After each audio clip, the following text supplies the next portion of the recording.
Yo, what's going on, YouTube? And welcome back to Goal Line Hockey.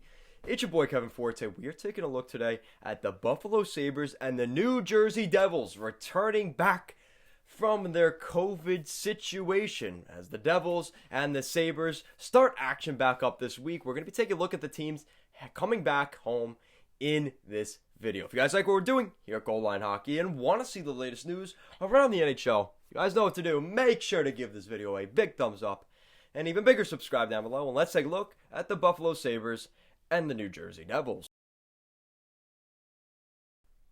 So after an almost full 2-week hiatus, the Buffalo Sabres and the New Jersey Devils return back to the NHL.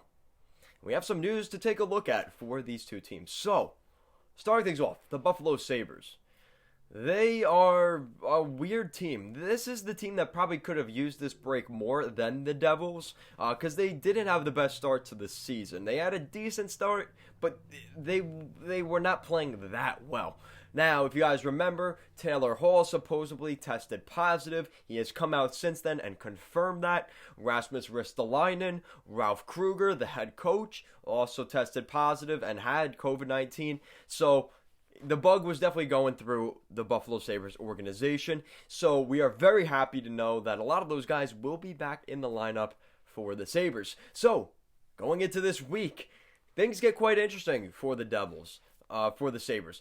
So they start off a back-to-back at home against the New York Islanders on Monday night, tonight, and Tuesday, which will be huge for the Buffalo Sabres. And then later this week, they play 4 games on the road. So over this next week, they're going to have 4 of their next 6 games on the road. They head down to Washington to take on the Washington Devils, and then they play 3 straight games again, 3 games in the New York area. They play the New Jersey Devils on next Saturday. They play the Islanders and then the New Jersey Devils again before playing the Devils again at home and Philly twice to end the month of February. So over the next 9 games. They play 5 games at home and 4 games on the road. Simple math. And they play the Devils, quite fittingly enough, 3 times in that stretch. They don't have an easy schedule here. I mean, let's be honest, the Devils are the easiest team here. The Islanders are right now in a playoff spot. The Washington Capitals are at the top of that division. And the Philadelphia Flyers are in a playoff spot as well. So you've got 3, 4, 5, 6 of the 9 games you're playing playoff teams in your division. So this is going to be a real test for the Buffalo Sabres coming out of the gate. Are they prepared for this? Because we've seen teams like Dallas, Vegas to a degree, that really, they came back from COVID and they had some issues and they played really well. Now, obviously, Dallas has tailed off since the beginning of the season, but I think it's quite interesting looking at Buffalo. I think there's a lot of excitement that they are back, and we'll see how this team does moving forward. So I'm excited to see what happens with the Sabres, but out of the 2 teams, I think they were more okay with this break because they kind of needed a reset.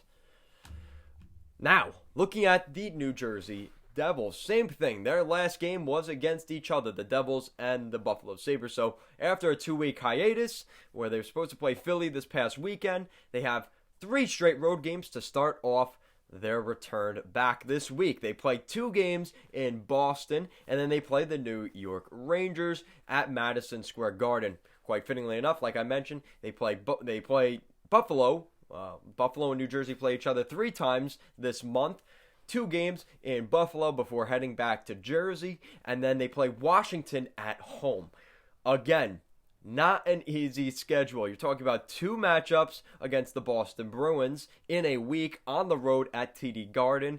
And then you're also playing against Buffalo, which you've played already. And then you have a game against the Rangers, okay, and Washington. So 4 of these 8 games are playoff teams. Now, they actually have an easier schedule than Buffalo in terms of overall weakness of schedule, because you have the Rangers in there. You play the Buffalo Sabres, who are right there with you in terms of not making the postseason, and they're only playing 8 games this month. So they have a little bit of a lighter schedule here to end the month of February.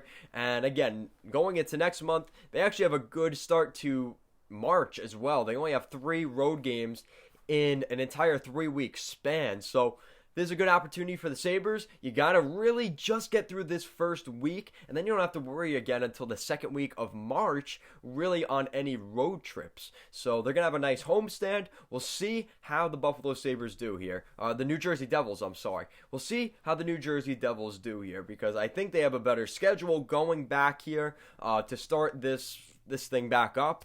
Mackenzie Blackwood, seems like he will be back in the lineup. That's the speculation, at least. So he's had some injury issues before this COVID outbreak. So hopefully he returns. He had COVID, I think, as well. So hopefully he continues to recover. Obviously, for all these guys, I know you fans out there hasn't been a lot of talk about these teams. So I just want to give you guys a little update. A lot of good things coming for these teams. So we'll see what happens. Obviously, like I said, Boston plays the Devils play Boston tonight in Boston, and the Buffalo Sabres host the New York Islanders. So, guys, that is it for this video.